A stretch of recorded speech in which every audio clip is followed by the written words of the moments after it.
Hi, welcome to Prep to Thrive. I'm Molly. And I'm Ben. And today we are talking about how mayonnaise could actually be part of a healthy diet. And we're going to be making Bang Bang Shrimp. Ben, have you ever looked at the back of the jars in the mayonnaise aisle at the store? I don't tend to, that's part of my problem. I don't look at the labels. So what's up? I've read a lot of labels.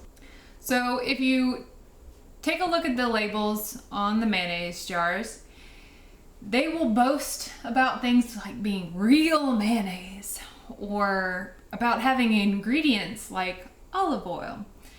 You start drilling down into the labels on the back though, and you'll find that they're made out of soybean oil, they've got additives, they've got all kinds of garbage for you.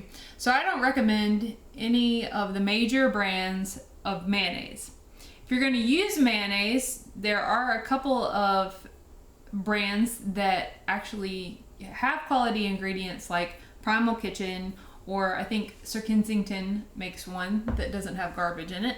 But mayonnaise has been made at home for a long time, and it's not hard to do with quality ingredients that comply with your healthier diet. And really, mayonnaise is just a means to an end. It's not that I'm advocating that you load up on just tons of fat just to add calories to your diet, but if a creamy dressing or a dairy-free sauce that tastes really great gets more fish or vegetables down your gullet, then that's a win. And if you're not doing harm by putting in bad fats and stuff, then that's the way to go. So that's why we're talking about mayonnaise today. Well, in this case, what's going to be going down my gullet is Bang Bang Shrimp, and I'm really excited for that. And I'm assuming...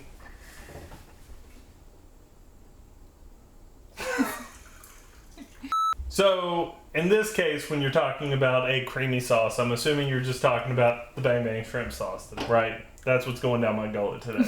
Yes. But it also makes fantastic ranch dressing or tartar sauce. I like to make the mayonnaise in a wide mouth jar. Yeah, ball mason jar. I like the ones with the smooth sides. And you're going to need an immersion blender. This is going to be loud because it's cheap and old. Okay. Just like me. There are a lot of different variations on mayonnaise recipes. The key component is egg yolk.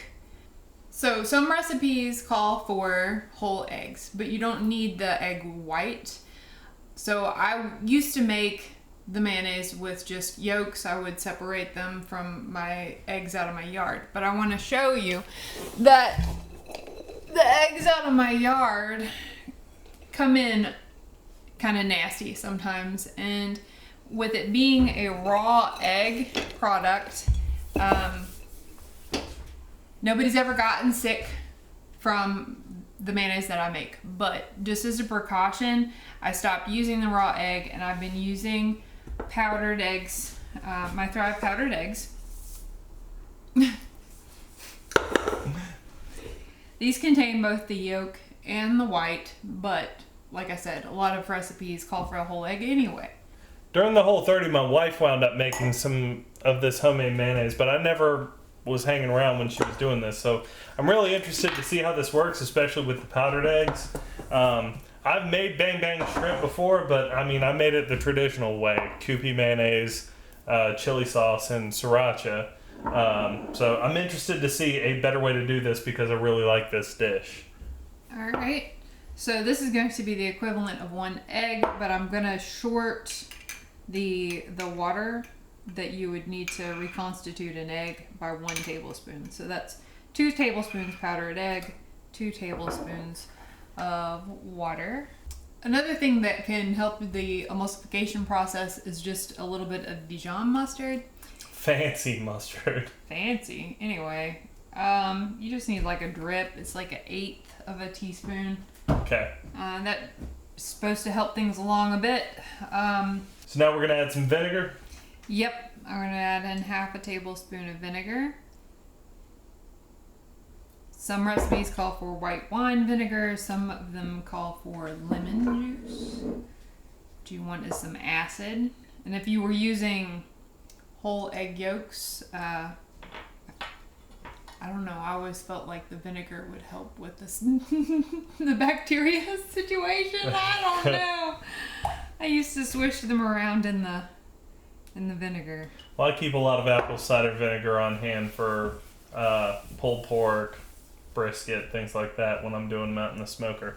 And again, if y'all want to see any of that, leave it in the comments. Next up is salt. Sea salt, huh? Yeah, sometimes I use sea salt, sometimes I use iodized sea salt, sometimes the pink Himalayan stuff. How about you? All changes the flavor. I use a lot of kosher salt, but it's not ionized. Iodized? Yeah, that word. Yes. I know whatever it is, it stops you from getting goiters. Goiters, yeah. Do you have a goiter? No. Okay. No. Well, must not matter too much. Alright, so now we're going for the noisemaker. Well, first let's talk about oil for just a second. Sure. So some recipes call for light tasting olive oil, which is a somewhat refined kind of olive oil that they've taken some of the flavor out of. Some recipes call for macadamia nut oil, which is a pretty good choice, but it's very expensive. I start out using avocado oil because it has a neutral flavor and you can beat the stuffing out of it and it won't start getting weird. If you start out with extra virgin olive oil and whip it for a long time, it'll start tasting super bitter. So you don't want to start out with the extra virgin olive oil, but you can add it at the very end as a percentage of your total oil. And that will make it even healthier for you without making it taste bad. I like avocado oil. It's got kind of that buttery taste to it, and I mean, I'm using it in a lot of dishes because it has that high smoke point. It's really good with cast iron and everything. It's my go-to now. I used to use regular olive oil for like everything, and this kicks the pants out of it. And it's better for you. How would you rank it against just like regular olive oil? It depends on the application. So if it's raw and you've got cold pressed extra virgin olive oil, the extra virgin olive oil is going to be better for you because of oleic acid in it. It's just really good for you. So, but if you're cooking with it or if you're processing it, you want a more stable fat.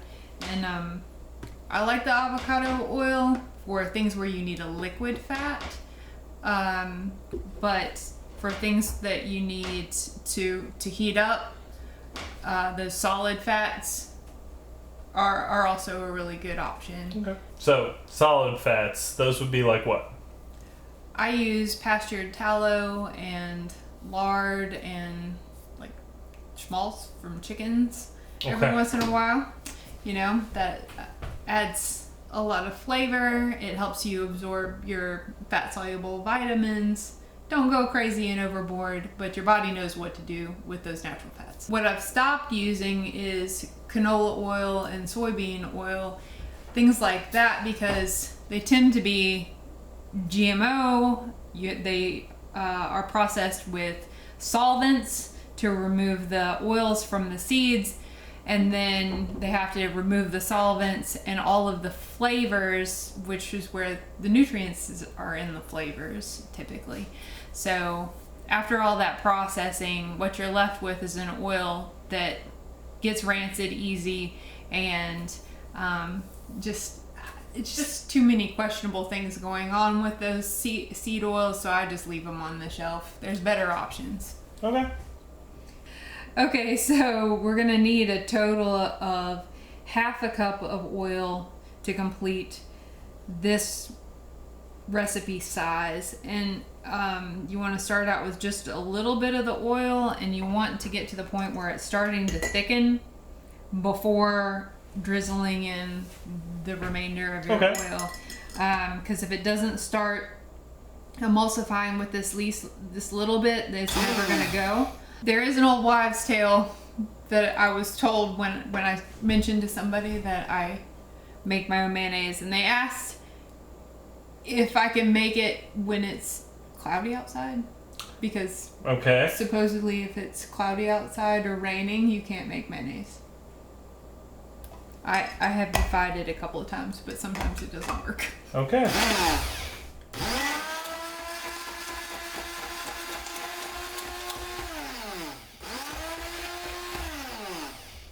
It's not cloudy outside, so we should be fine.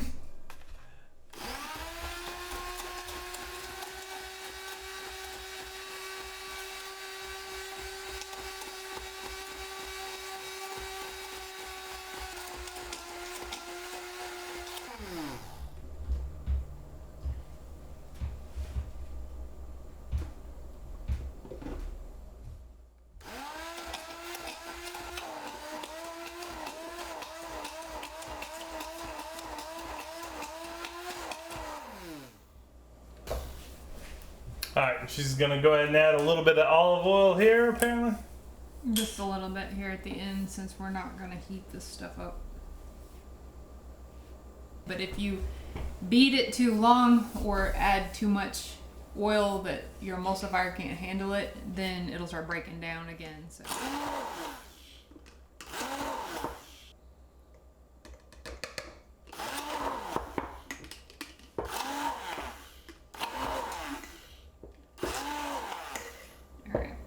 And again, seriously, if it takes tools like this, I'm beginning to wonder, like I said, how did people make mayonnaise before? If you have to beat it that vigorously, I guess you had to have one of the little hand cranks. Like, I don't know. It looks like mayo. Yeah, here's the most important bit. Don't chop off your fingers. Oh, yeah? Always take the blades off before you start messing with them. It's just too easy to accidentally hit that on button. There you go. Alright. Alright. Let me bring these shrimp back. Let's wait just a second. Let me put them in something else. What do you think? Yeah, that sounds good. That way they don't leak on the floor. Yeah.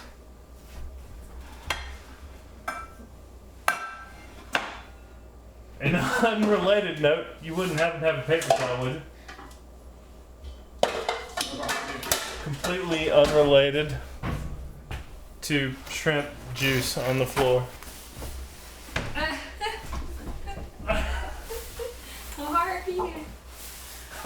I think it's going to be a once an episode thing that I pretty much have to say, well, it's not my kitchen. Alright, let's start working on this shrimp. So, let's put 2 eggs in here because we're going to make multiple batches of the shrimp. And you're closest to the trash can, so I'm going to let you do that. There's many versions of the Bang Bang shrimp online. Most of them call for coconut flour, tapioca flour, or cassava flour. Or arrowroot, some of them do. Or cornstarch. Well, yes, if you're not going to be Whole30 or paleo, they're probably going to call for cornstarch, which is not on the diet. We're going to go with a 1/4 cup of coconut flour and a 1/2 cup of tapioca flour. Very good.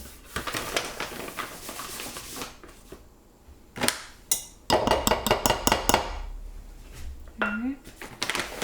Get out of the way. Let's add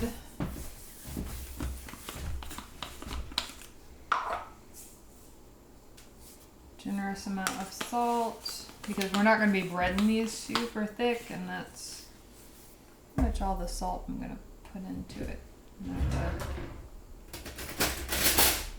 Whisk. Stir this around. I don't know. I mean, I could use a whisk. I don't know. Alright, so you're just mixing that up, and at what point do you put in the nutritional yeast? It tastes like Parmesan cheese adjacent. That doesn't go in this bin. Okay. Just checking. Alright. We're not going to add pepper. But you could add pepper. You could add red pepper. We're just going to keep it plain. Okay. Alright. I'm going to put some coconut oil in here.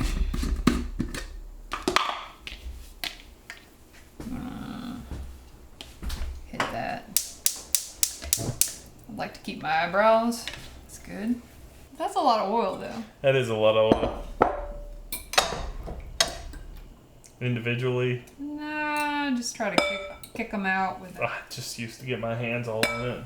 I just throw them down in there, roll them around, and start dropping them in. It's organic, huh? How do you know when the oil's ready? How do you know when the oil's ready? I'll show you exactly how. Oh yeah? I just kind of look at the surface for it to be kind of moving, but there's probably a better way. Yep. What's the better way, Ben? Put a little bit of water on the end of a wooden spoon, and if it makes a sizzle sound, it's good. Okay. Ready to go. Alright. Hopefully the audio got that sweet sizzling action there. Alright. I got you. Okay. If you don't clack them together, it'll ruin your meal. Probably don't want to put in extra flour though. That's Science. We're going to need a plate pretty fast. Yeah, you're gonna need a plate with a paper towel, right? Yeah. Organic paper towels. Wow. What? Those garlic chives are potent. I asked her for some kind of chives to top this with. She sent her daughter Carly outside, and Carly went and brought us back in some garlic chives. Alright, that one looks good. Hurry, hurry, hurry. Somebody on YouTube or Facebook's gonna be like, he missed one!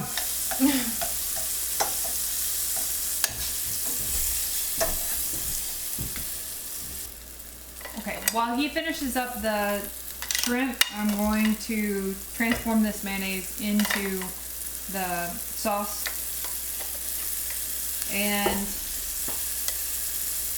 if you were still on Whole30, you would not use sriracha unless you could find a compliant sriracha, because most of it contains some kind of sweetener that's not compliant. This one has blue agave nectar in it, which is not compliant with that diet. So you would need to use something like Frank's or Texas Heat in order to add the heat and stay away from any added sugars. The next thing I'm going to add is some unsweetened ketchup. I'm going to do a total of 4 tablespoons of ketchup. This is unsweetened. I'll let you guys taste it and decide. It's going to add some sweetness to it. I don't want to get too sweet.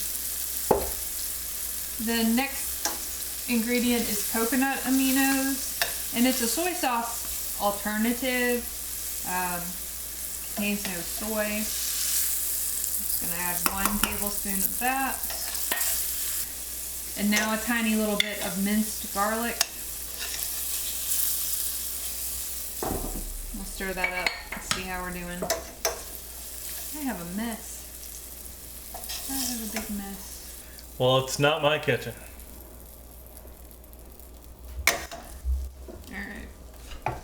Alright, dip one of those in here. See if we need more heat or anything. I like it spicy, so I say more heat, but that's me. Alright, let's plate this thing up. Here it is plated up with a little bit of cauliflower rice, as you might eat it if you were on the diet. And a little bit of going back with those garlic chives, right? Garlic chives and sesame seeds. We keep eating it all as it comes out of the pan before it even can be plated up. So it's phenomenal. It's fantastic stuff. It's time to eat. Thanks for watching. Y'all take care of yourselves. I made it.